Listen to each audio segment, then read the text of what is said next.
So are you able to see the image? Yes, thank you so much.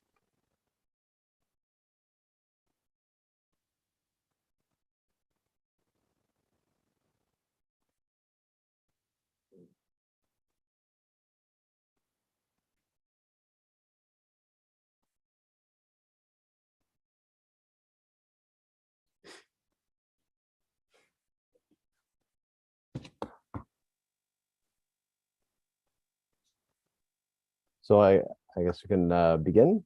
Is there anything Yes, that you want to say to begin with? Or? we're ready to begin. So thank you, Liam and Carolina, and welcome everyone to this series called Negotiating Digital Space in Culturally Significant Storytelling, where we are posing the opening question: what are the frameworks within which stories operate, and what happens when the digital tools are put to play? What dimensions are added with the introduction of culturally significant and diverse forms of storytelling and the digital? So in this 7 sessions in the series, these questions and others will be explored through conversations with invited speakers from diverse fields within academia and industry. So this series is a cross-cultural and interdisciplinary webinar series co-curated by Katie Graham, who's unfortunately not here today, and myself.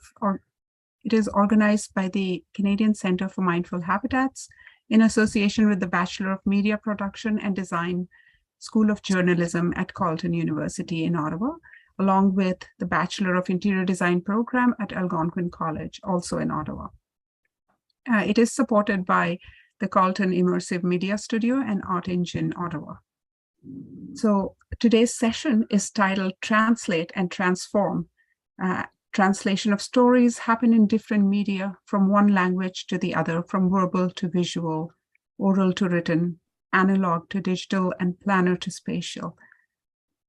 In this session, our 2 speakers, Carolina Dyer and Liam Dorothy, discuss how translation transforms stories, their audience, places, and lives. Carolina discusses architectural and spatial stories that translate differently in different contexts and transforms the life within, while Liam discusses the translation of folk stories into different languages and to the digital. We ask, what is the essence of storytelling? What remains constant and what transforms when we translate? So I'll quickly introduce our speakers here and then hand over the screen space to them for presenting. So our first speaker is Carolina Dyer, who's PhD and architect and an assistant professor of architecture at the Aarhus School of Architecture in Denmark and design associate editor of the Journal of Architectural Education. Her research, teaching, and design work centers on the theory and practice of architectural drawing, material culture, and habitation. Her co-edited books, Confabulation, Storytelling in Architecture, Routledge 2016, and Activism in Architecture, Bright Dreams of Passive Energy Design, again, Routledge in 2018, expose the wide range of her research and interests, which we were just talking about. Her personal drawings and pedagogical work have been exhibited in Argentina, United States, and Denmark, and her current research and artist projects, Insiders, examines the cultural production of interior space from the view of 19th century female painters, which is a very, very interesting project. Our next speaker is Dr. Liam Dorothy, who is a sessional lecturer in the Department of Asian Studies and a research associate in the Department of Language and Literacy Education at the University of British Columbia. So he's here and it's 6 a.m. there. So thank you, Liam. He has a background in Chinese as an additional language, education, and a particular interest in digital literacy and multilingualism, corpus linguistics, and the use of open data-driven digital tools to help better understand, learn, and teach languages. His research has examined such issues as agency and language socialization, translation and identity, Chinese as a heritage language education, and peer mentorship among trans and national language learners. He's member of the Center for Research in Chinese Language and Literacy Education and an associate of the Hong Kong Studies Initiative at UBC. So thank you both for coming in today, and we are very, very excited about this series and the session, of course. I would just like to tell the audience that we will be having 20 minutes presentations back to back with the two speakers, and then we'll open up to a moderated conversation and question and answer session. So feel free to write your comments and questions in either the question and answer tab or in the chat, and we'll monitor those and bring it into our conversation. So I'll hand it over first to Carolina, and welcome again, and thank you. The screen is all yours. Thank you. Thank you, Liam.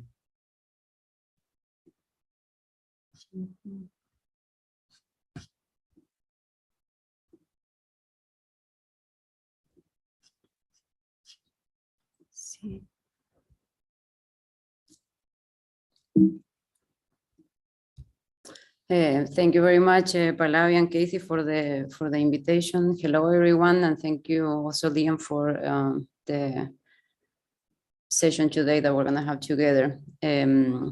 So I am very glad to be part of this event and to share with you some thoughts about a theme that not only interests me, but that I also think it deserves an important and relevant place in how we teach and learn and practice architecture.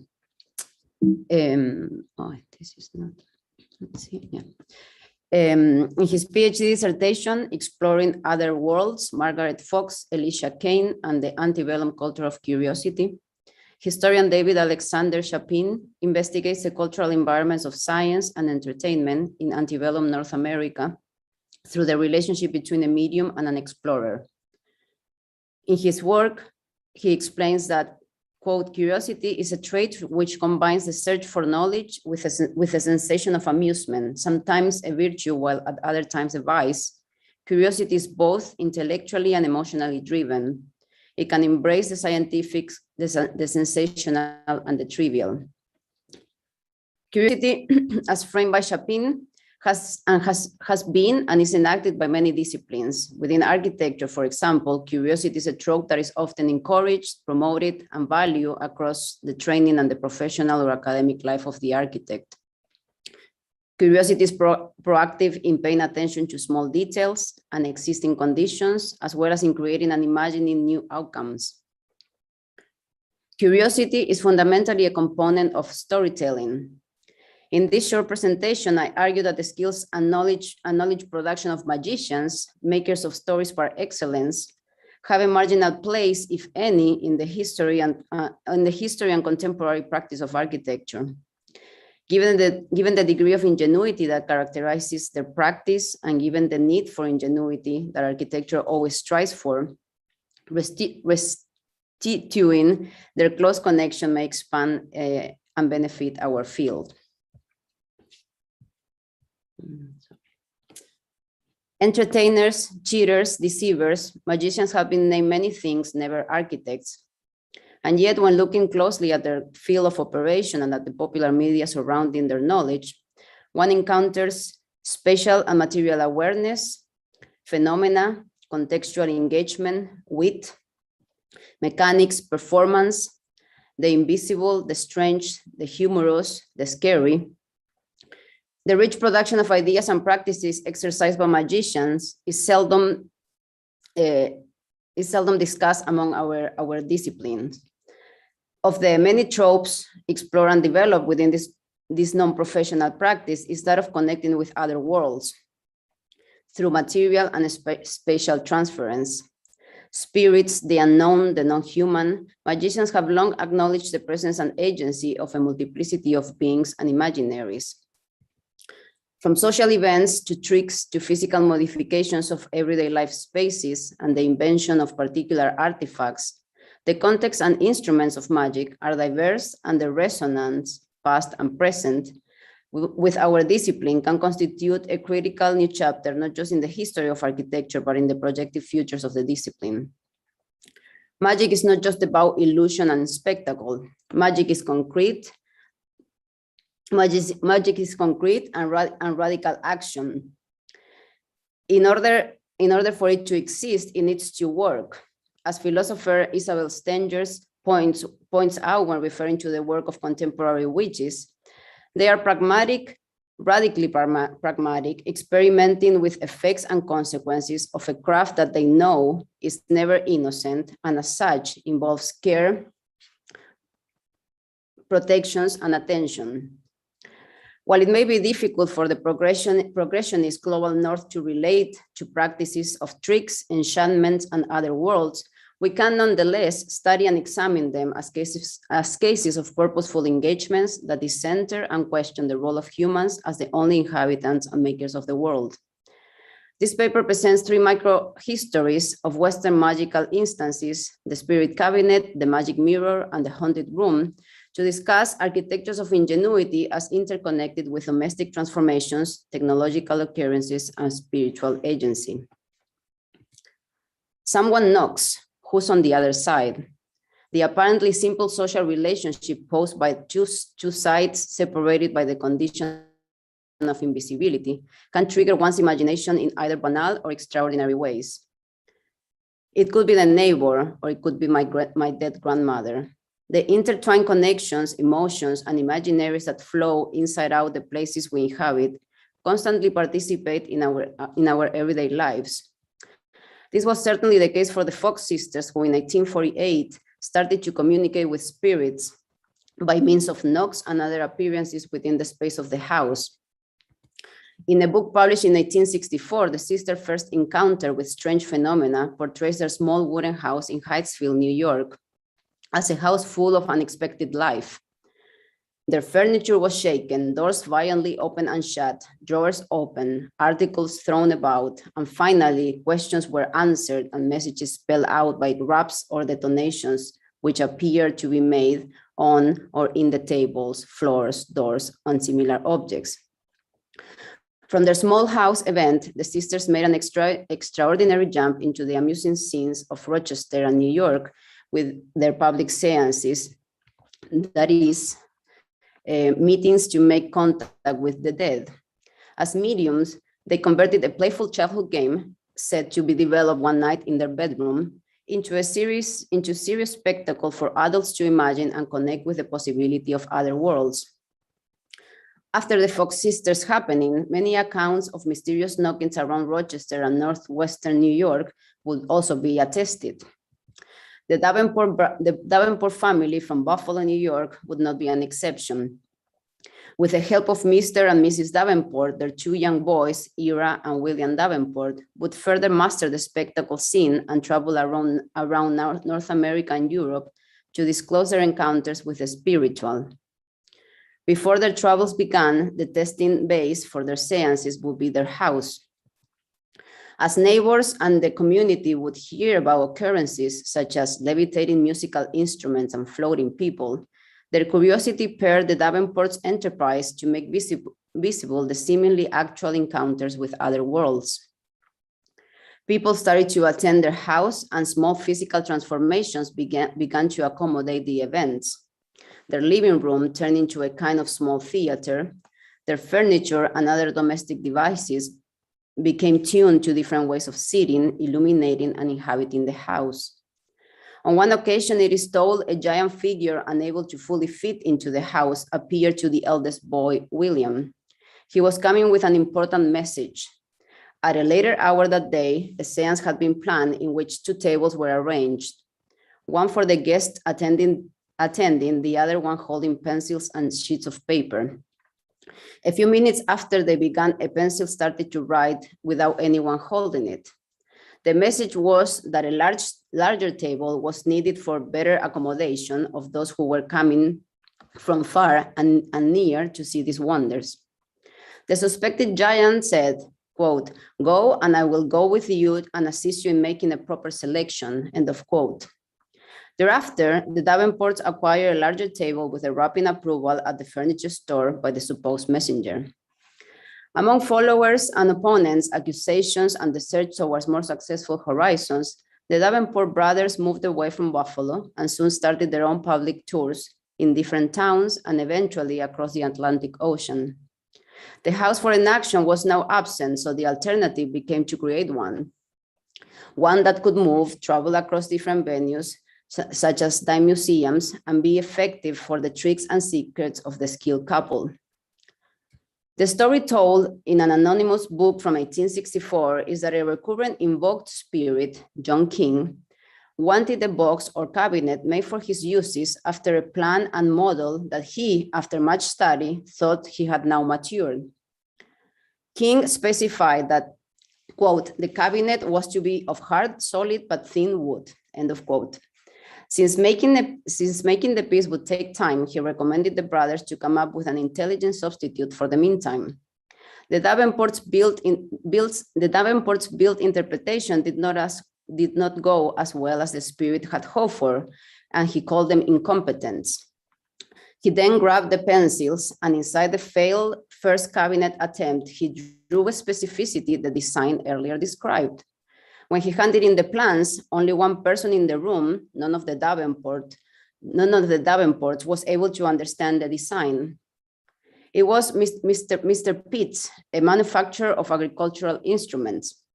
He was in charge of leading the constructions to be realized by 6 men, working for an entire day and night.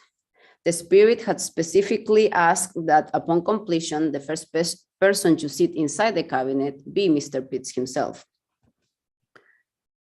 The new performance house became a long, tall, and skinny decorated walnut wood cabinet of 1.8 meter wide and 60 centimeters thick, as well as 2 meters tall. It was constructed so it could be disassembled easily, allowing for comfortable transportation.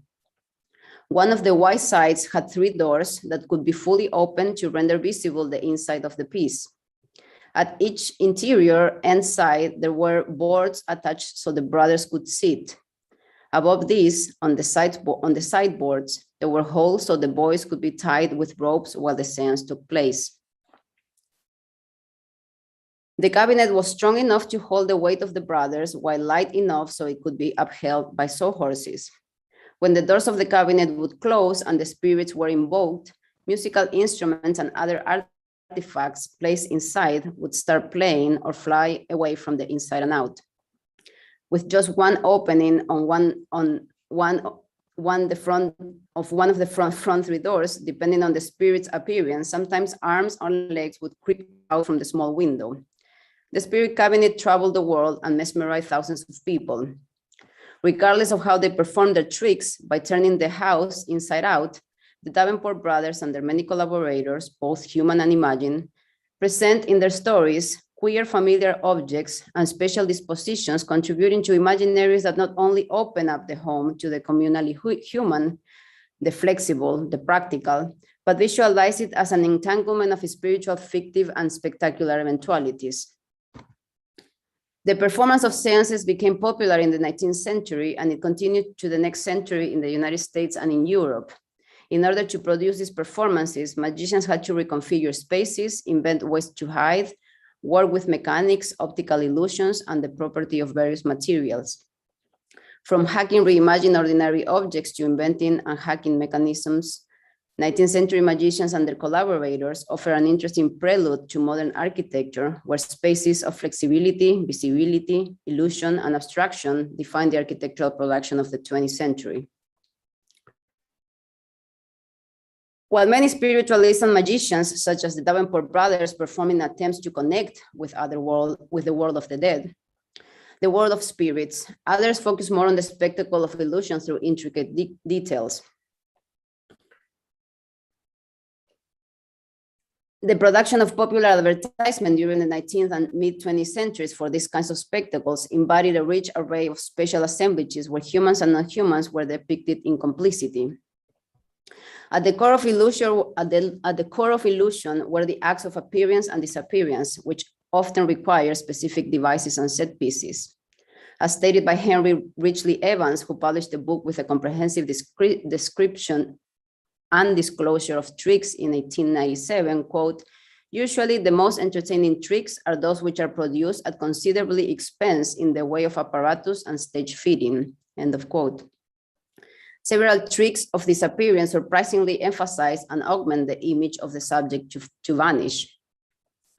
As an example, the Vanishing Lady is a trick disclosed in Magic, Stage Illusions, and Scientific Diversions book, where a decorated wood frame holds a large mirror.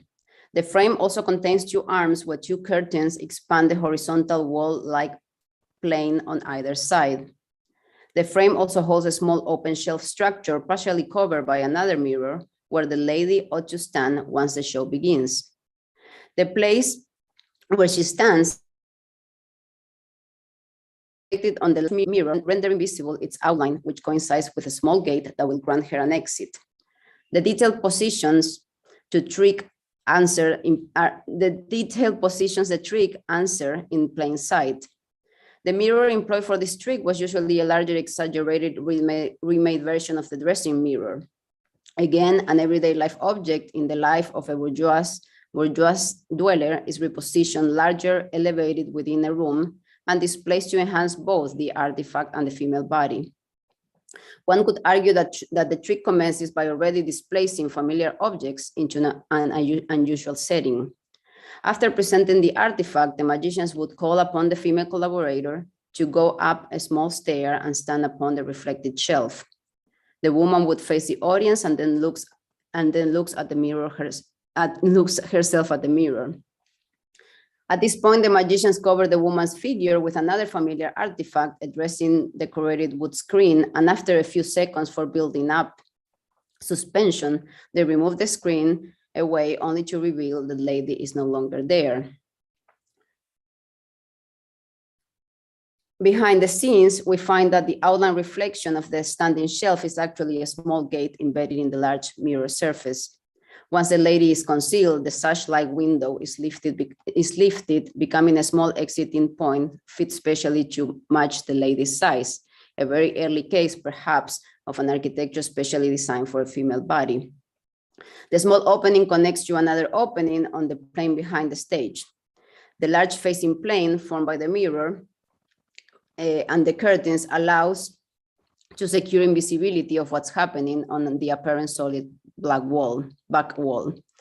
Behind the fake wall surface, a second collaborator helps the woman to slide away from the front mirror scene. Utilizing the joint as a place of concealment and performance is a topic largely discussed in architectural practices, and one that has given form to many theoretical discourses. In almost all set pieces created by magicians, the specificity of the detail determines the success of the trick. In the Vanishing Lady example, as in many others, we see already examples of very modern architecture addressing the thinness of materials, the performativity of spaces, and the backstage mechanical systems that support other activities to be possible. In seeing, discussing, and unpacking how magicians almost in all their tricks pay extreme attention to the role of details, we could also decide to include others in the history of modern architecture and to begin to work on new connections and discoveries of what it has meant. Lastly, I'd like to present a case that was patented as a technological invention and that has also been a recurrent reference for scientists and physiologists that study matters of perception, the mind, and conditions of motion. I refer now to the haunted swing, designed and patented by Amariah Lake in 1893. Lake was an inventor in Atlantic City, New Jersey, who has long fallen into forgetfulness. The patent describes, quote, an apparatus of such nature that the occupants will be subject to the illusion that they are swinging to an extreme height, or even that the swing is turning completely over, end quote. The invention consists of a large structure that holds a room and a swing. The apparatus plays with the illusion of a 360 degrees exciting ride within a normalized bourgeois domestic space. Upon entering, the audience, ranging from 12 to 40 persons, sits inside a cage-like swing. The magician in charge gives the swing a push so it starts rocking and then exits the room. From the outside, the magician begins to turn the light stage room structure that appears as a solid building to the visitors. In the stage room, all furniture and decorations are attached to the rigid light structure, so when rotating, everything remains the same. Testimonies of the experience assert that vertigo and emotion, even dizziness and nausea, by being high up in the ceiling when in fact the swing is mostly always in the same place. The invention was appropriated a few years later by a German entrepreneur who changed its name to the witch swing. In 1996, industrial designer Tom van der Ven designed the amusement park Efteling in the Netherlands. In there, he designed a witch swing inside what he called Villa Volta. In Italian, this means the house that rotates. The villa is a fake neoclassical building made out of steel frame and brick infill, which was later rendered to look like stone. The story upon entering the haunted house is that Hugo van den Loos Dunen, a cursed leader of the robbers gang of the Buchenrijders, was who active in the Kempen in the Dutch provinces of North Brabant, where the theme park is built. The figure of a woman standing on top of the front facade represents the author of the curse. Hugo's cursed living room is a haunted swing which rotates and whose structure is hidden away from the visitor. The show lasts about 160 seconds, but the complete attraction, including pre-shows, can take at least 15 minutes. The house is 11.5 meters high, 12.3 meters long, and 10.8 meters wide. The entire attraction is enhanced with music by Ruud Bos. The haunted swing demonstrates how 19th century magic not only uses tropes and artifacts of domestic rooms to imagine other realities, but the room or trope of architecture itself to imagine ingenious ways to destabilize ideas of the home. Its invention had repercussions not just in entertainment culture, but in science and psychology. These three microhistories, among so many, show the embedded relationship between practical magic and architecture and open the door to a multiplicity of interconnected subjects to discuss technology, culture, human and non-human conditions, memory, and ingenuity. Overall, the task of the magician, as David Abraham points out, is to startle our senses and free us from outmoded ways of thinking. Expanding on this thought, Isabel Stenger conceptualizes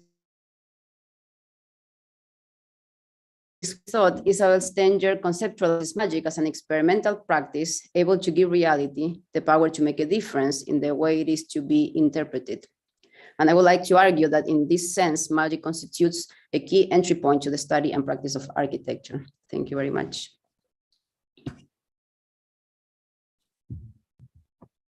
Thank you, Carolina. That was an amazing presentation, and definitely the idea of architects as magicians and who help imagine other realities is something that I've taken a lot of notes from your presentation, and we'll come back to discussing it further, but I would like to now hand it over to Liam for his presentation. Thank you again, Carolina. Thank you, Pallavi, and thank you, Carolina. I'll just share my screen. Moment.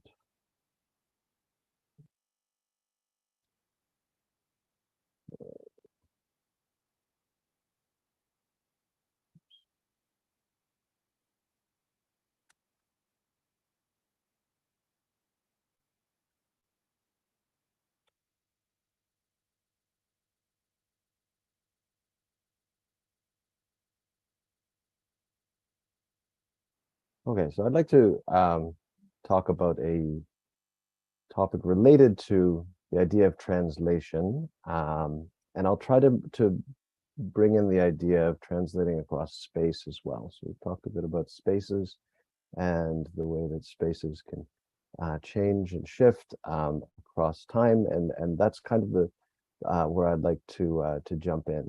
I have some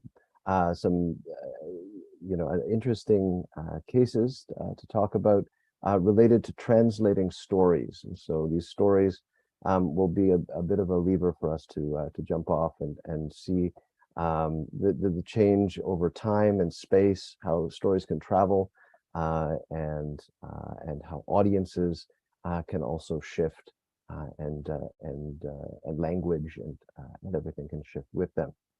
So I'd like to first of all introduce you to an author named Dr. Cornelius Gulere. He is a Ugandan scholar and author.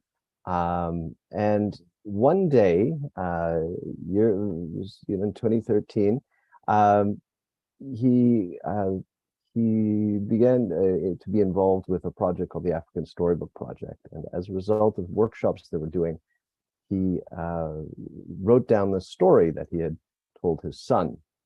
And it was a story that he had told his son in the language called Lusoga, which is a Ugandan language that he was working with, that he wanted to encourage people to create more material in. And so this Lusoga story began to take on life from here. So this is a story he wanted to tell, a very simple story.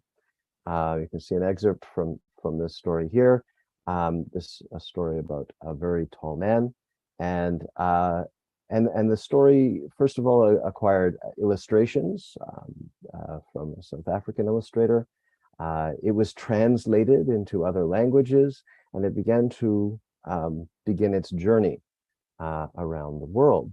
This story now that originally began as a Lusoga story in a Ugandan context between a father and a son has now traveled around the world. It has been translated into several dozen languages, at least 32 originally in an African context, so 32 different African languages, and then 43 more languages as people around the world began to learn about this story and wanted to share it with their children. It's been translated into languages as diverse as Yucatan Maya and Japanese, and it really has been shared across the globe. So 91 languages in total at the last count, and growing, because Dr. Gulere made an extraordinary sort of a decision when he wrote this story.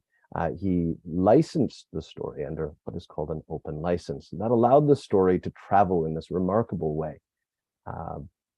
And over time, this story will certainly acquire more translations than Harry Potter, with a much smaller budget. So this is one case. So Dr. Gulere's story, which is very short and thus easy to translate. And there's another case highlighted on the African Storybook website, which is about another author named Leslie Koyi, who is a Kenyan author who has written a number of stories that are quite a lot longer, so a little bit more challenging for a translator to work with. And I'll show you some examples of this story, of some of these stories in a moment. But he wrote some of these stories based on his experiences as an educator in Kenya, in Nairobi.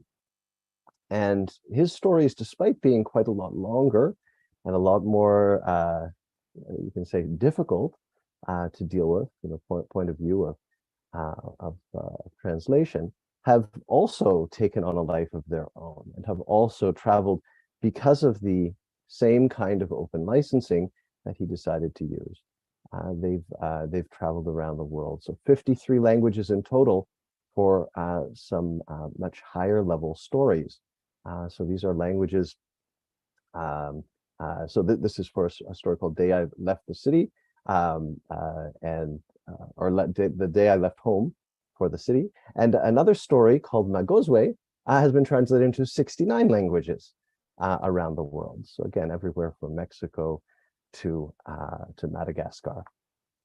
So this is quite an extraordinary journey that these stories have taken, and it hasn't been sort of unremarkable either, in the sense that along the way there are all sorts of unexpected twists and turns that happen as you try to take stories out of a context like Uganda or Kenya and translate them into a very different context where audiences in Japan or East Timor might have very different ways of thinking about stories and storytelling. I'll give you at this point a little introduction to the idea, to some of the stories that we're talking about and the projects that we're talking about, because these both of these authors were facilitated by some extraordinary people and some extraordinary projects. The first one I'd like to highlight, and the backbone of most everything I'm going to talk about today, is the African Storybook, which is a project that brings together authors from across Africa, together with the South African Institute of Distance Education, or SADI, and has been working for years now, creating thousands of children's stories, which are freely available online. It's this truly amazing initiative, without which none of the rest of what I will be talking about today would be possible. So we can see here, these stories have been translated into a Canadian context on a site called Storybooks Canada.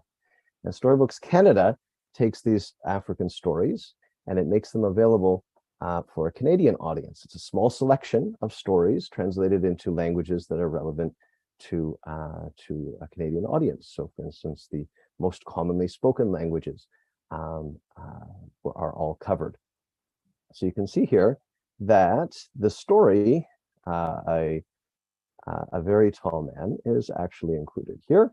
And the story Magozwe, which is written by Leslie Koi, is at the highest level, and that was one of the last stories in the list, and is included there as well. It's very easy to use. You just click in and read. Just like the African Storybook, it's kind of the idea of openness and making the stories just available straight out as you visit the website. So you can see the stories have sort of made it that far, but then how did they get further? And for that, we'll need to take a look at their journeys. So you can see they started out, so this is Uganda, a story in Lusoga. You might think a story in Lusoga, in a traditional kind of a paradigm, we tend to see stories traveling from north to south, broadly speaking, right? And so we're sort of used to this idea of this flow of knowledge and information, where there are many NGOs working in the field of knowledge transfer and distribution and sort of sharing literacy, and that literacy usually travels in that direction. So literacy is brought from other places to the global south. In this case is then, from my perspective, is particularly interesting. It's an example of a story, not just in the global south, but a story in a language, Lusoga, which is extremely unlikely to be the source language for hundreds or for dozens or hundreds of translations, which I think is just fabulous. So usually source languages for translation, there are a few sort of large clusters of languages, and most other languages are relegated to just being translated into rather than out of. So in this case, Lusoga is being the source language for a story that has very long legs, just like the character in the story. So this story, rather than traveling from north to south, has traveled from south to everywhere else. So it's quite extraordinary. We have Uganda, neighboring Uganda, similar situation. So the story starts off in a very local context in Nairobi, and it has been found at this point that it's just, people read these stories and they feel like this is quite universal. The themes are quite universal. They speak to more or less universal educational experiences that people can relate to and want to read about. So again, sort of an extraordinary way of sharing knowledge in a different direction. So the stories traveled first to South Africa. They're shared with illustrators who help to illustrate them, who help to distribute them. The SADI project has been coordinating workshops using the stories in an educational context, bringing them into schools, translating them into local languages in different countries, in different regions, where literacy texts are needed. And so the stories traveled at that distance first, and then sort of began to spread out. They traveled to Canada because we have a scholar at the University of British Columbia, Dr. Bonnie Norton, who has connections to SADI and to the African Storybook project, and has been serving as an advisor to that project for some time, and was interested in the idea of bringing some of this wealth of material to a Canadian context, because Canadian teachers are also frequently looking for material for children to read more extensively. Right? We have this idea of extensive reading, where you don't just want to read single enormous books on one subject. You want to sort of read broadly, and that requires having as much material as possible from a variety of different sources. And so Canadian teachers are sort of always looking for different sources of material, and we thought, well, why don't we adapt some of this material rather than using the same old stories that that we might be used to. So there, now it's traveled to Canada. It's traveled across the ocean, as it were. From Canada, we sort of see other people taking an interest. Teachers in Germany are sort of thinking, well, why can't we use this here? Why can't we have a sort of Storybooks Germany situation?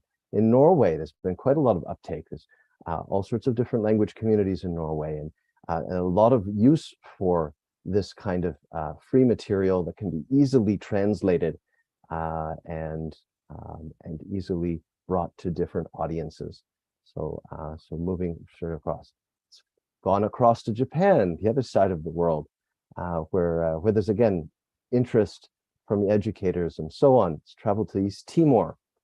And East Timor is a very different context from Japan, obviously, different audience with different needs and requirements and so on. So as this goes along, the stories sort of, the content doesn't change all that much, but the context in which it's being used is changing. The languages that are being translated, and not just translated, but also being translated, we call them transmediated, because they're not just being translated in terms of the text turning into a different kind of text or a different alphabet or a different writing system, but the stories are also at the same time being recorded.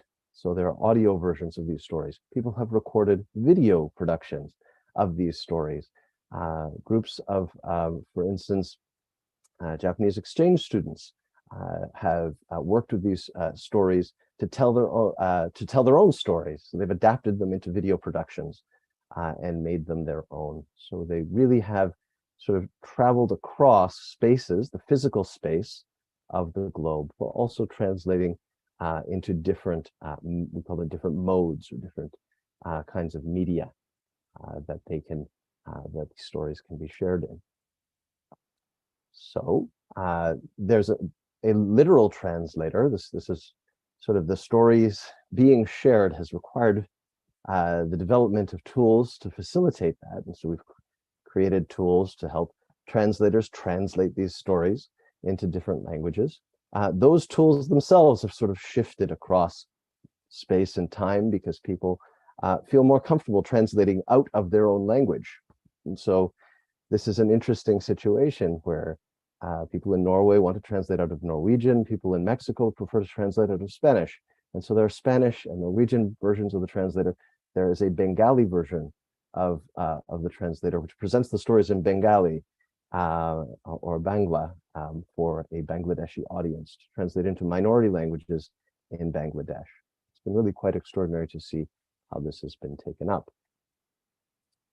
So we have just seen projects like this, like the African Storybook and Storybooks Canada and all the other storybooks projects like Storybooks Norway here sort of grow organically. This is not something we didn't sit down at any point and say we'd like to, cover these languages and these areas and these regions. Just sort of began slowly doing things as the need came up. People have an interest in translating them into French, let's translate them into French. People are interested in translating the stories into Kurdish because there's a population that is really interested in reading more material in Kurdish, and there's not a lot of material out there to read online for free, and why not just do it? And so we have this interesting collection of languages where at Storybooks Canada, we started out with just a few, and it sort of grew and organically ended up sort of covering quite a lot of unusual languages, in terms of unusual in the sense of not being widely resourced. So we can say less commonly resourced languages. And so that's I think a really wonderful aspect of this particular project. This is an example of the Mexican translator. So it's important to mention a little bit about the background of the project as well, because it is it is not just a series of stories. That what these stories are a part of is a framework. So the African Storybook project carries on a tradition begun by other projects such as Pratham Books in India and other places where stories are shared freely, and the platform as well is sort of freely developed and openly developed in such a way that other people can take the sort of the frame on which everything is being built and adapt it to their own uses. So we started with this very simple frame, so sort of squares on a page, each representing a story you can click into and experience, immerse yourself into. And it has sort of grown from there into other, not just other languages, other regions, with the same stories, but people have started wanting to write their own stories. And that's really, I think, the next step here is to have people write their own stories. And so what we see now is we have projects like Indigenous storybooks. We have which is a completely different set of stories written in Indigenous Canadian languages. We have Indigenous Mexican languages also developing their own stories as a sort of a large project that multiple people are involved with.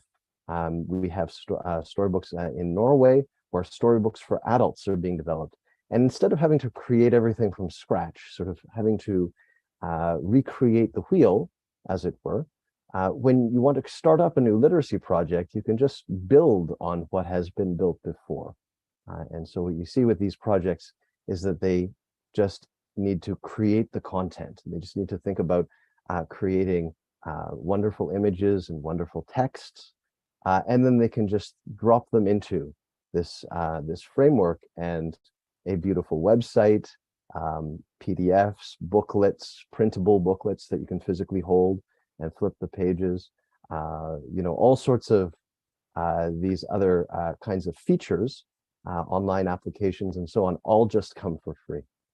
So it's been quite a pleasure to work with this project and to see the traveling of ideas and stories and words and languages across spaces and time. So that's my presentation. Thank you very much. Thank you, Liam. Fascinating stories on that website. Definitely it calls for a good discussion about what you called a translation and transmediation. So I would like to invite both of you to probably reflect on the kinds of translation that you've both discussed here, Carolina, in the form of magic and this idea of displacing the everyday familiar objects, versus Liam, this idea of translation through language, but also through the digital, archiving of the stories, as well as the illustrations that go with it. So any preliminary thoughts? We have a few questions here, and I would also urge the audience to put in any questions they may have in the chat. So maybe Carolina, you want to start? Yeah, sure. Well, I think the subjects are perhaps very, very different, and it's interesting to see how at what so many levels translation exists. But one question immediately that appears for me to Liam is, how are these translations made? I mean, as an architect, I am really interested in practices and how things are made. And as you could see from my paper, like the implication of wanting to translate something and how is it made and what repercussions does it have, how is it interpreted. So it's nice to know that all these stories are being translated, but I was wondering if you could speak about how they're translated, what are the pitfalls of translation as well. Is it important to secure the fidelity of the story, or is it actually, is it a very different story now, the one we read in Spanish and from the original, and then maybe just is part of the story? So how do you keep track of these histories that happen because of the translation, and who translates them, and yeah, how do you, is this whole, how the making of the translation? I'm super interested in hearing about that, if you want to talk about that. Absolutely, that's such a wonderful question, or a series of questions, and it's perfectly, in tune with the project, because the whole process of translating is just, it's a journey in itself. So, Yep. and to some extent, for our particular purposes, to make it a little bit easier for learners, we've tried to keep the translations on track, in the sense of they tell the same stories. They don't have to. We could have approached this differently, right? And the African Storybook, for instance, has a different approach, where they have adaptations as well as translations. And people are free to adapt the stories and tell new stories of their own. Which is, results in some amazing creations. For our purposes, we've tried to keep them, like I said, sort of parallel, roughly, so that because we have a function where you can sort of switch the language. So if I want to switch the language from, German to Kurdish or whatever, I can switch between them very quickly and see the differences, and so for children particularly, to see the differences as they're listening to the story as well in one language, and kind of see what it looks like in a written form. It really helps their literacy development.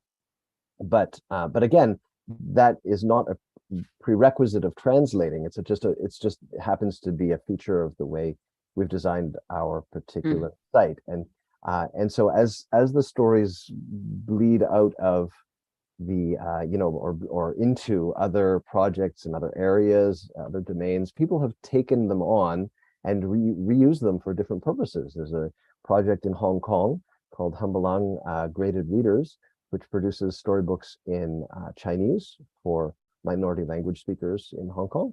And they've taken the route of completely, just taking the sort of the images and telling new stories with them, so that are sort of inspired by the original stories, which is wonderful to see as well. So there's been all sorts of different approaches to this. What I like personally, one of the things that I quite like, in the sense of, I don't know if it's like building an empty house and then populating it with different people or something, just to try and make a connection here. But it's, we have something called sort of imageless stories, where there's no image, and there's also something called wordless stories. And so quite like playing around with this idea. These are printable sort of files that you can download and then print, so that they're physical pieces of paper, and you can use in a classroom setting or at home in a home language learning setting, where children can create either images to go with a particular story, and they can illustrate it themselves, because instead of an image, there's just a blank box. Or you could have images with just no text, and they can write the story in whatever language they want. They can rewrite it. They can write their own, as children love to create their own stories. And so it's a way of kind of just beginning that process, or inspiring them to write something. And I've seen just amazing stuff happen with those particular classroom artifacts. And so I really think that's an example of the flexibility of it. When you're not tied down to, it's like if the book is sort of inviolable, like it's a printed, published work, and you don't really want to rip out the pages or rearrange them, or draw in the margins, then it's a different thing. But when everything has been sort of shared freely from the beginning, and this all goes back to Dr. Gulere and Leslie Koi, these authors who have freely shared their work, so that thousands of people around the world that they've never met, in places they may never have been to, and in languages that they may never have even heard of. I certainly hadn't heard of half of the languages that we've had these stories translated into before joining the project. And so it's just incredible that they wrote something down, and because of the generosity with which they did that, they've allowed the stories to sort of take wings and take flight. Thank you, Liam. Any comments on Carolina's presentation, Liam? Yeah, I'm fascinated by how you're tying architecture into all of these other sort of realms, and I'm very curious to know about your journey in terms of how did you get to how did you come to sort of start making these connections between architecture and these other disciplines? Yeah, I guess the kind of the formation of architecture as a discipline has I would say a magical origin in how the first treatises of written of architecture, the idea of magic and transformation of the world, cosmic thinking, the influence of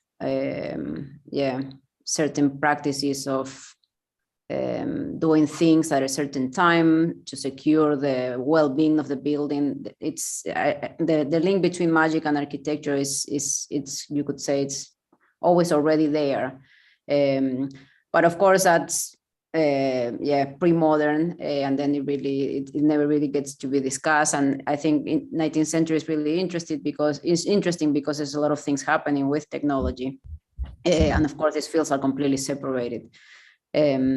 So one of my larger projects, I guess, is also try to include others practices and ways of thinking spatial design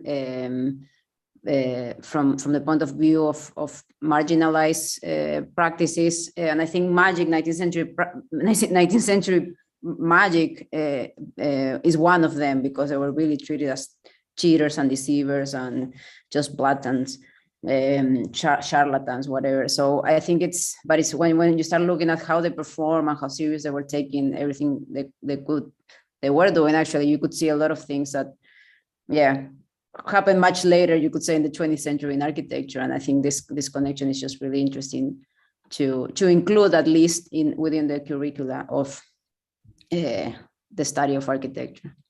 So I think there's a lot of things happening right now within our field that is trying to open up the inclusion of many other voices that have not really been included in the canon of architecture.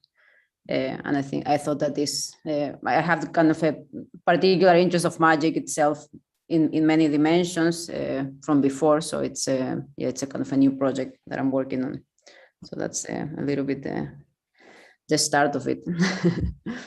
But it's difficult because there's a lot of things you cannot find. There's, the material, a lot of you find things in newspapers, of course, thanks, I think, to digital archiving. There's a lot of things that can be found now, but it's not so accessible because it's never really been kind of a high intellectual field. So it takes kind of other sources. And I think that's why it also relates well to the theme of digital storytelling, because I think now we can get access to a lot of things that we couldn't before, to retrace and rewrite these histories.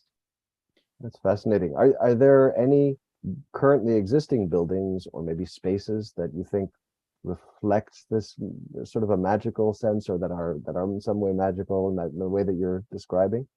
Yeah, I think they're everywhere. What's a good example of one? Well, one of the ones is like this amusement parks, but for example, right now in Denmark, it's very, very silly, and it's usually like low, you could say, it's like just economy of entertainment consumerism, but like there's all this there's been this kind of rise, I don't know how it is in America, of escape rooms. I don't know if you have them there. Yes, but I don't know, in the last years, actually, the idea of the escape room has become really popular, and it's really they're not really designed by architects, but like people love them, and they go and they pay a lot of money to just be trapped in a room, and then they do all these things. So I'm kind of interested in this low kind of condition of magic, popular culture, not necessarily the idea of magic as something divine or something special in terms of, because we also use that term, like magic, as something that is, I don't know, marvelous and precious. But I guess I'm also interested in this more like popular,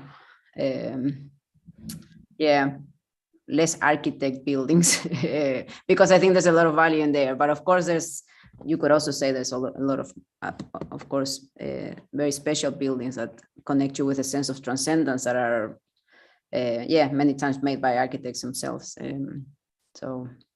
But the escape room is one that I've seen a lot lately appearing. That's great. Thank you. I noticed a comment in the chat. Maybe Pallavi has already noticed this, but there's a comment question for you. Yes. I think Berin Terim writes for Carolina. It's a question for Carolina. Can you speak to the reflection of your research in your studio teaching? In other words, how does research translate to teaching practice? Another level of translation, I guess.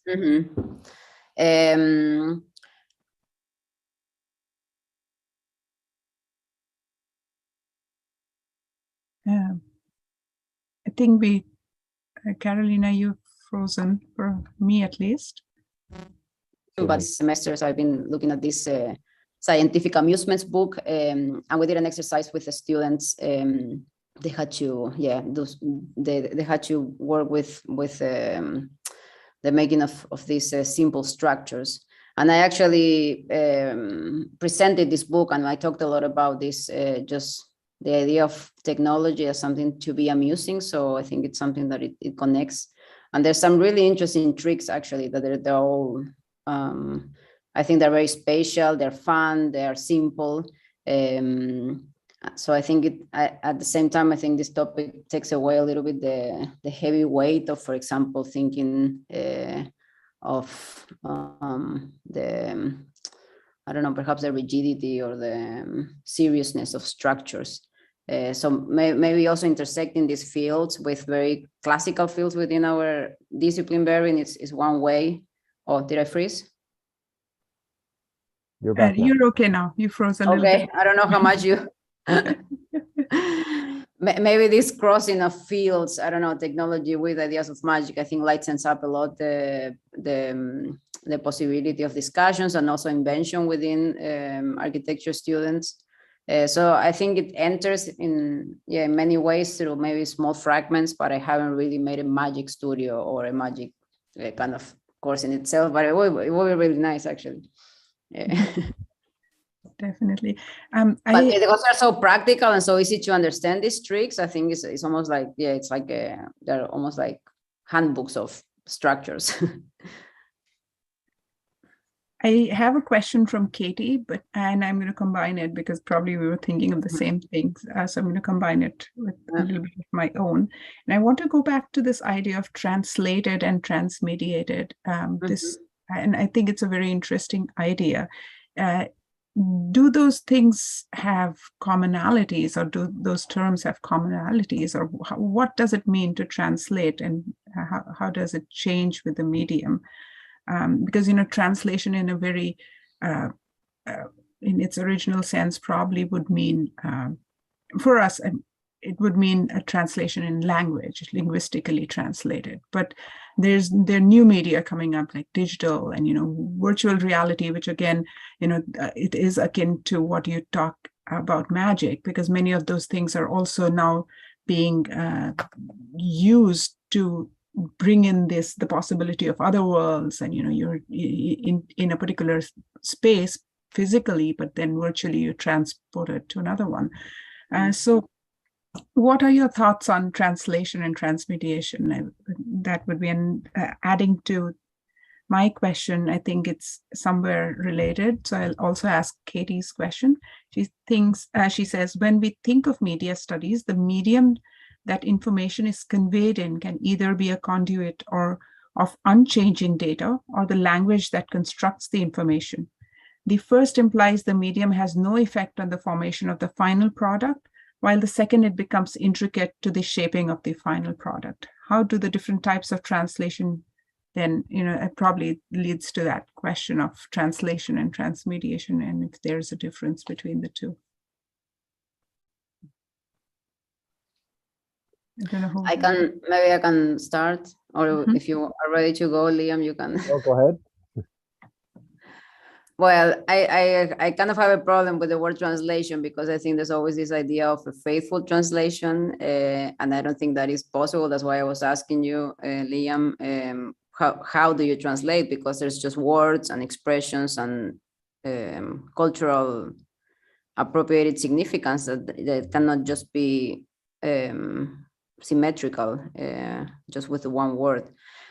So perhaps there is possible of close translation, but I think that the word translation is tricky because it carries with this the idea that it can be symmetrically transferred into another language. or into another context in the same way. Although once, to me, once it is translated, it becomes something different. Although it could connect or could talk back to the other. Whereas to me, perhaps the idea of transmediation it's somehow it's more transparent in itself, because to me transmediation already implies a change. To me, media is already agent, or it already has an impact. I was thinking, for example, of the little drawings that you had, Liam, that they're all the same in the same languages. And I was wondering if the image should also change as a changed language, because to me, images are as strong as words, and they carry meanings, and they affect so many things. I mean, they're not passive. So to me, transmediation already implies this, I don't know, passage of transformative journey. Perhaps much more stronger than translation. Absolutely. Those are very perceptive points, and any translator will attest to the truism that translation is creation, and there's no such thing, as you said very well, that there's no such thing as an exact or faithful translation, and we can only, we don't even need to worry too much about this, because the process of translation is sort of the point. Right, during this process, we have there's just really interesting collaborations and creation that comes out of it. The pictures and the text are all. What I love about this is this isn't for a publisher who's got very strict requirements. There's no need to worry too much about a lot of these issues that you'd have to worry about if the text was sort of static and proprietary. In this case, everything is very free. There's a framework. We can put in pictures, we can put in images, we can put in text, and we can sort of and audio, and we can take those out and reassemble them and remake them in whatever way that we want. And I really enjoy that freedom, and I know that that authors as well enjoy the fact that if they're not satisfied with the quality of a translation, they can just redo it themselves. They can host it somewhere else. It's all permitted by the license. I mean, there's a great point as well that you made about this process of, like, how do you even approach these stories when they're so culturally situated, and they absolutely are. And to me that's the joy of it, is really seeing this process, because of course this happens all the time. We translate things mostly from larger Western and Northern languages into other languages all the time and don't think too much about it. It's just part of the lifeblood of the global sort of knowledge distribution system that we have. And in this case, we have the chance to do the same thing, but going the other direction. And now it's up to people all over the world to think about and maybe struggle a little bit with, how do I translate this, this Ugandan food, or these animals that I've never heard of, or these place names or people's names that may be unfamiliar, and how do we translate those into our local context, or can we? So that's an example of I mean, I can think of lots of different cases where this has come up. I mean, there are everything from learning that in Bangladesh, the translator was unable to find the names for some African animals, because they don't have those animals in the context in which this language is often spoken. And so it wasn't in the end, that we had to think about different ways of approaching this issue. There are many other examples where things like family relationships, a story, you can think of a very simple children's story where a child talks to their grandmother. And in a lot of languages, there is no word that corresponds to grandmother. There are obviously two people who that could refer to, and they're referred to by different names. And so a decision has to be made by the translator. Without extra information from the story, we don't know if this is the mother's father or the father's father, and we have to make a decision about who that person is before we know how to translate their name, or how we're going to refer to them in the story. And this is just one of many, many different things, sort of similar kinds of issues that have come up. There are some some names, some proper names, place names, things like that, that we could translate literally, using the phonology of the source language, or we could adapt them a little bit and make them more palatable to speakers of other languages, because maybe there's a sound that doesn't even exist in the other language. That's a decision that has to be made on a case-by-case basis. There's just every single time you've got to it's sort of a community almost decision, because many people could be involved in the translation. It could be something that is being done by many different hands and many different eyes and ears, sort of participating in this process of transmediating the story and translating it from one context into a totally different one on the fly. So that's it's part of the everyday experience of doing this kind of work. But honestly, I think these kinds of challenges are just the best part of it. Definitely. Carolina, going back to your example of the Davenport House and its translation now I'm like really thinking which word to use, the form of it changing to a cabinet, or the witch swing turning into the Villa Volta. Villa Volta. Yeah. And how do you think there is a play of scale that is happening in there, and there is the translation that is happening, and partly due to scale and other reasons, and that makes it magical, I feel. Otherwise the story may not be as accentuated as it might have been. So if the house were a house, it didn't travel around in the form of a scaled down cabinet. Do you think that translation is what is creating the magic, or is it the entities in itself? How do you feel about that? And similarly, Liam, when these stories are, again, I think there is a factor of scale going from the regional to the universal themes that you were talking about. And there is some kind of a scale that comes in there of understanding the regional versus taking it up to another level where everyone can enjoy the story. So I'd like to hear some thoughts about that from both of you. Yeah, I think in the cases I've shown, it's very clear that it's translation, but it's really perhaps complete transformation, and it, of course, the cabinet carries the house, it carries the memory of the boys, it carries the mysteries, of course, of the cabinet being an enclosed place, just like the house will be in the community. So I think like there is all these kind of parallels, but at the same time it becomes a thing in itself. Which is very different. So I think it's like this more, highly transformed translation, and yet it carries each other because the elements of familiarity with the domestic environment carry, and then the voice goes inside the cabinet, and the ornament of the cabinet becomes a window. So I think there's all this really nice, multi-scalar, as you say, Pallavi, conditions of the translation. And I think it is completely part of the trick. Yeah, it is. I mean, it's completely, it makes it possible, but it also makes it familiar, and it continues to, now the house, it is completely, initially the tricks were in the house, now the house is outside, and then it's taken to a completely different place, the theater, the venue, the time museum. So I think there's also this translocation that happens, that it's also part of the trick, bringing a very familiar element to a place of entertainment.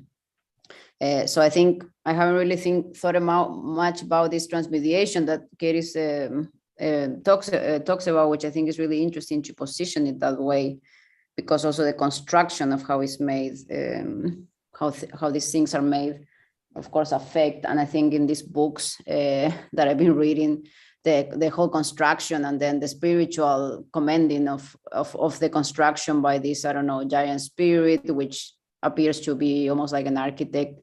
It's very important in the story, which I didn't know before I started this project. So I think it's I think the aspect of how the thing is made is also part of the trick. That's why it's also noted in these books and in these recountings of who made it, what proportion should it have, and same with and really many of the other tricks. So I think it is part of the trick, this transformation. But I don't know if I would call it a translation, because I think it's more like a magical principle that you take something from the home, and because it is familiar to a setting, and then now it's already the home. So I guess in magic, I had to think, but I don't know if it's translation, because in magic things affect each other. So the moment you make something in the shape of something that was familiar to you, and maybe you make it the same at home, or you had at home in your bedroom, all of a sudden there's this transference of principles and powers or agencies. So I don't know if it's translation. I think it's more like transference, which perhaps translation has a component of transference.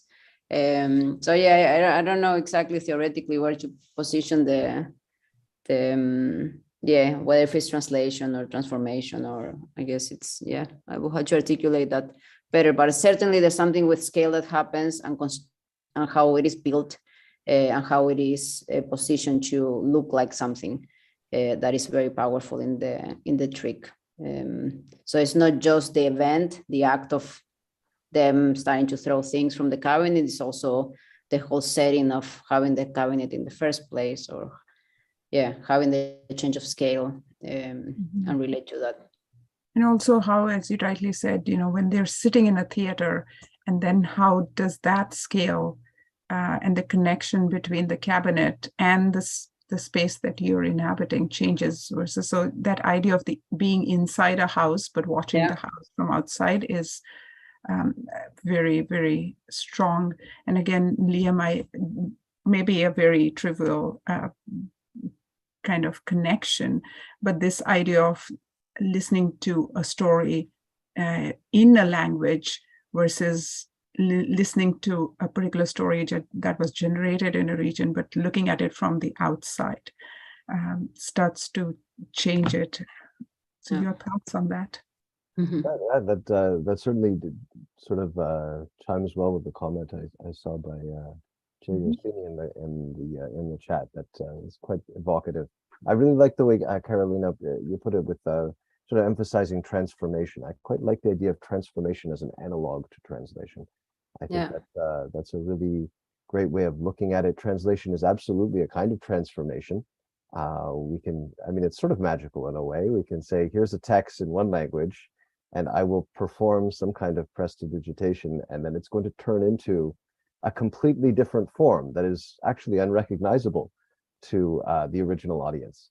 And we're going to say that this is the same text. It's been translated, but actually it's been completely transformed. And it's worth asking the question, why do we transform things? It seems to be something we do quite a lot. We transform things all the time. We transform notes into sort of speeches, and we transform our thoughts as we're speaking now, as are transmediated into sound. We transform those sounds back into text, and we sometimes turn them into movies. And so we don't even need to get into new media, as Pallavi was talking about earlier. We don't even need to get that far before we see that we actually spend all the time transmediating. I think it's worth asking, why do we transmediate, or why do we transform so many things? Maybe even including architecture. I don't know. Why do we transform one thing into another? I like to think part of that is because transformation involves creating meaning. And so when we transform something into a different form, I think that creates meaning quite powerfully. And we do it for that purpose, maybe consciously or unconsciously. When you translate a text from one language into another language that you're more familiar with, you're creating meaning by bringing it closer to something that you understand. You're creating meaning for the audience as well by fully creating something in their idiom that they can understand as well. So it's really, about creating meaning and deepening meaning as you go. Each time that you transform a text into something else, like I could take a text and then illustrate it. Why would I do that? Right? Like, why would I bother illustrating a text? I mean, I think, again, I'm part of me thinks it's about creating meaning from that transmediation, and from moving between modes. You can learn something each time. So whenever you could illustrate it multiple times. I could tell 10 people to illustrate the story. We'll get 10 different translations or transformations of the story into a visual mode, right? And each of those would be equally valid, I think, in the same way that 10 translations would be different, but also valid. And each of them would create different kinds of meanings. So I think this is something integral to the process of translation, and perhaps other kinds of transmediation that human beings do all the time. We have to ask ourselves, like, why do we engage in it so much? It must be very meaningful to us in order to be something we're so preoccupied with. Creating meaning or opening up to other possibilities, as Carolina was saying. Maybe not sometimes, if things are flying out of a cabinet, we're not able to make meaning out of it, but it still engages us. What do you think, Liam? Is that what? Because yes, definitely what you say is true. It involves meaning making, but maybe it also throws away some logic that or destabilizes meaning, destabilizes or questions established meanings. And I would go so far as to say that destabilizing meaning is a way of grappling with reality, and and creating meaning, on its own, ironically enough. But that may be getting too philosophical. But these are fascinating questions. No, but I think that's really good, Pallavi, you asked a question, because I think that's important to discuss, like, why do we create meaning, and what kind of meaning do we create? I mean, does it support an already established idea of what a story is, what a father is, what a son is, or is the kind of the creation of meaning a way of actually to critique or stabilize or show other reconfigurations of that structure? So I think is this creative constructions that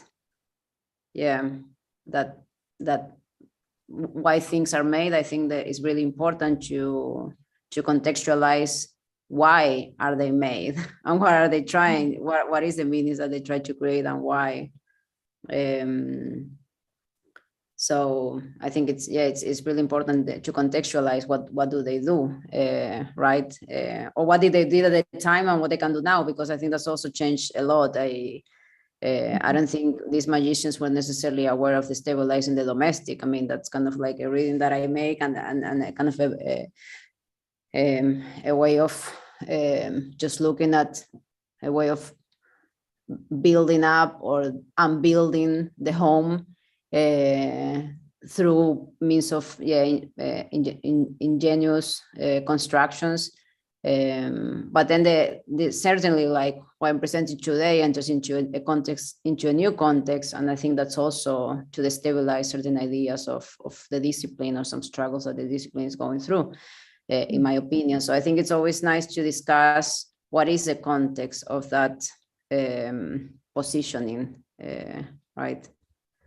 Which I think is maybe a nice question for you, Liam, like, why do you think it's important to translate all these stories in all these languages? What is the project of translating that beyond accessibility, or is there anything beyond accessibility? Right, that's a great question. You've got me thinking about this now. So I'll have to sort of think on my feet, but I'm also thinking about architecture as I'm going, because this is also very new to me.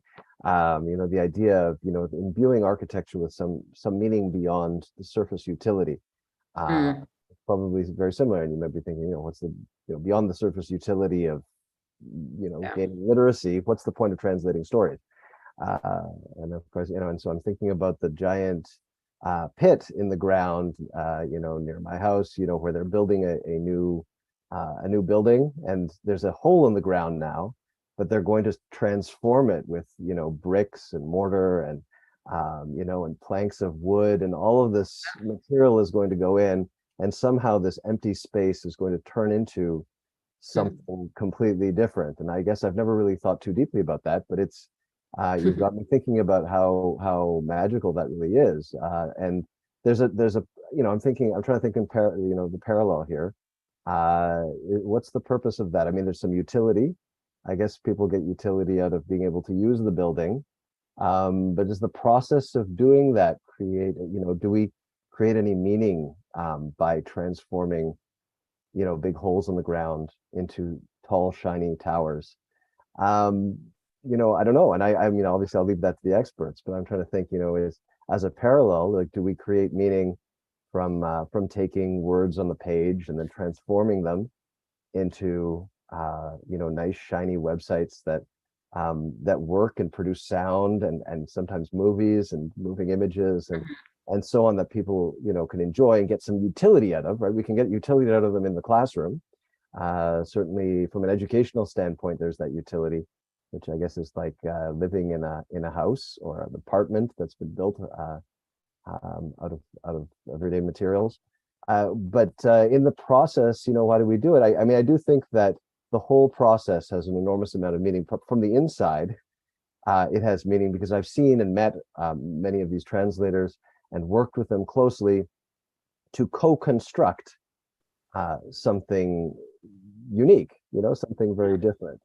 And so from my perspective, there's a lot of meaning. I mean, there's from the perspective of individuals involved, because it's all just volunteers. People sort of see this, they say, well, I could use that in my context. Let's transform it together. And, so there seems to be meaning from that perspective.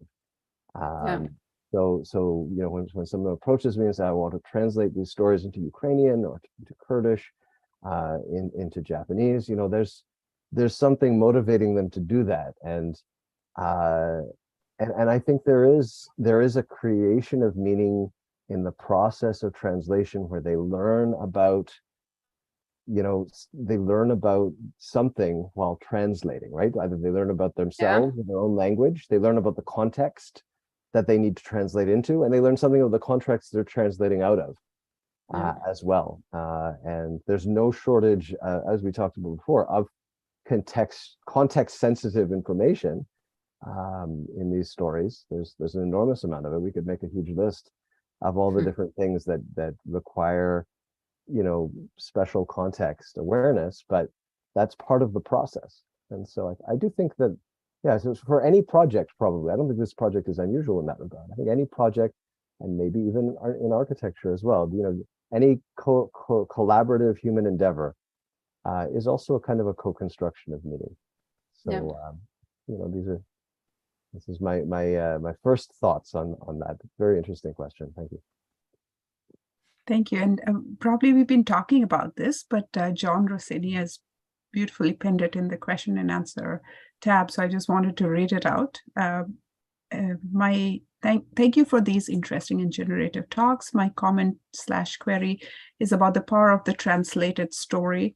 The journey of the story, while it starts as an act of translation, ends perhaps not as a translation and perhaps never ends at all, but in a different place. That is, through acts of sharing and translating, dissemination and rereading, the story remains in the end not as translation, but transcends it. When it journeys on to another place where the reader's encounter with the translation is found, the promise of their personal transformation. Herein the story's ethos having a power which moves from translation to transformation. I think that's what we've been talking about. Thank you, John. On that note, I also have a question from Katie, and probably for Carolina, and then we can go on to Liam, but she asks, Carolina, when translating from drawing to building or vice versa, and knowing that, all of us as architects, we always talk about this translation that happens from drawing to building. And Carolina, you've worked a lot in that domain.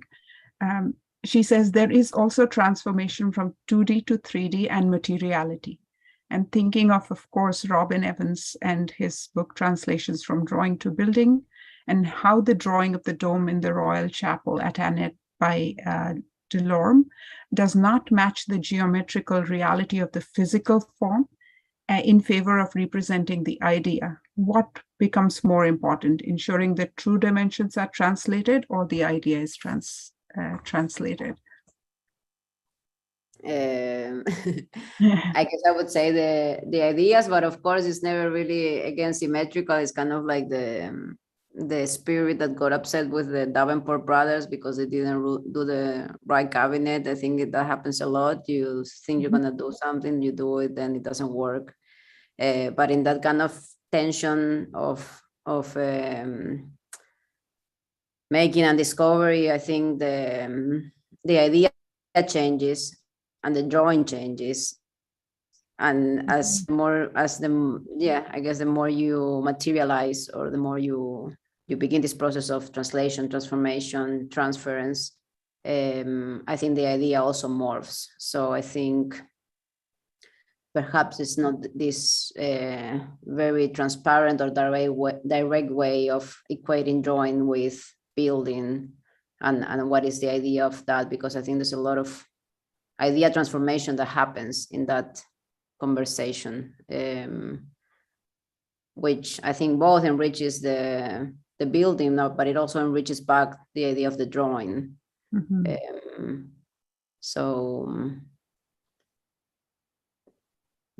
think there's every time I think in architecture you begin to translate or transform things, everything else kind of moves around and flips, and it's like the process and new drawings happen and new ideas. And so I think it's of course there's maybe people that they're more clear with this, but I think it's most of the time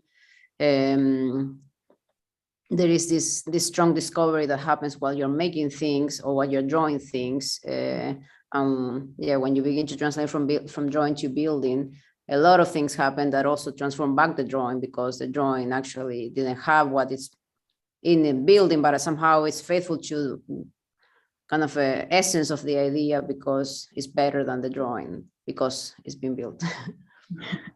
So it's I think there's this kind of a very perhaps convoluted process of rediscovering both the building and the idea through the acts of making. Exactly, and that's probably what Liam was also talking about when you were explaining the Bangladeshi person who hadn't heard of the animals that the African stories talked about. I'm curious, what happened then? How did they translate it? Oh, good question. I'd have to go back and check to see the strategy. Actually, that translator is my colleague Asma Afreen, who has done just amazing work, and has also done a number of talks which are available on YouTube about her process in translating the stories. And it was collaborative as well, sort of going back to the community and asking what people's thoughts are, if there are better ideas, things like this. So there was an enormous amount of thought and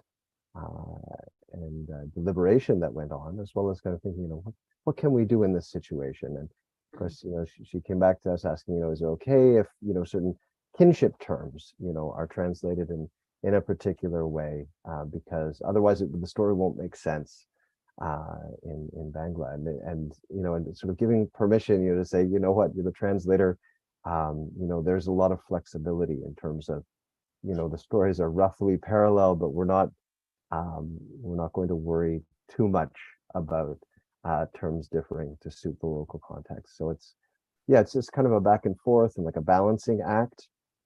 The term, as I recall, was for warthog, and the problem was that we had multiple academics and scholars in Bangladesh who had searched for. It wasn't a matter of like not knowing what the animal was, but it was a matter of like dictionaries and research materials, and like nobody knew what the proper term was for this animal. And we were all quite surprised. We thought, oh, surely there's a website out there, or there's a book or an encyclopedia that has mentioned this, but it just it didn't seem to be the case. So I think we went with a description approach, describing what this is, rather than creating a new term. But it's all part of the journey of I guess transforming the text from one context to another. That's very fascinating, and I would love to follow up on that and see what she actually did. And, definitely, I highly recommend watching her YouTube talk on this. She talks about her master's research, which was also related to this translation process, and she's much more eloquent in describing it than I am, and it's really quite fascinating. Can you write her name in the chat? Yes, sure. That is those are great things to go back with and probably dwell on further. The talk that you just had and the questions that came in, I think it brings in new ideas that we could probably look back onto our own fields like architecture and in literature, Liam. But going back and probably thinking about those, or even probably we could think of how we can collaborate and write about it together. That would be very fascinating. Yeah. I actually have the video here, so I'll just paste that in the chat. Great. Oh, thanks. wonderful. Thank you. So I'm going to copy paste that for everyone in attending. So here goes. So it's Asma Afreen from the University of British Columbia and her YouTube channel. So any closing comments, Carolina and Liam? Well, go. No, I was just going to say how Carolina, your last comments about just the process of going from architectural drawings to something 3D in the real world was really quite inspiring. And it got me thinking of just how magical that must be, to take something on paper and then embody it in the physical world, in such a dramatic way, that it becomes a landmark, and as well as something that has utility. And whether or not, perhaps afterwards I'll be thinking about whether or not there are even more parallels than I thought, with the process that we go through in translation, and particularly since we borrow all these terms from architecture, like frameworks, right? The site is a framework. Houses start off as frameworks or frames, and put things in them, and maybe there's a lot more to it than perhaps it first seems. So thank you for the interesting images and new ideas and thoughts. Thank you, Liam. It's nice, this format of somehow having to make connections with fields that we don't often hear about and cases we don't often hear about. So I learned a lot, which I think is super nice of Pallavi and Katie to organize these sessions. And I guess it's it gives you a lot to think. One of the things I've been thinking is like, when you were talking about this hole in front of your yard and this big building is gonna appear, and I was thinking, okay, that's like really like perhaps like an evil meaning, because like the world is so exploded and nobody's really thinking about the consequences. And I think of course, magic was dangerous too, and it is. So I think we also need to not to lose sight of that. The creation of meaning there's a lot of evil in it.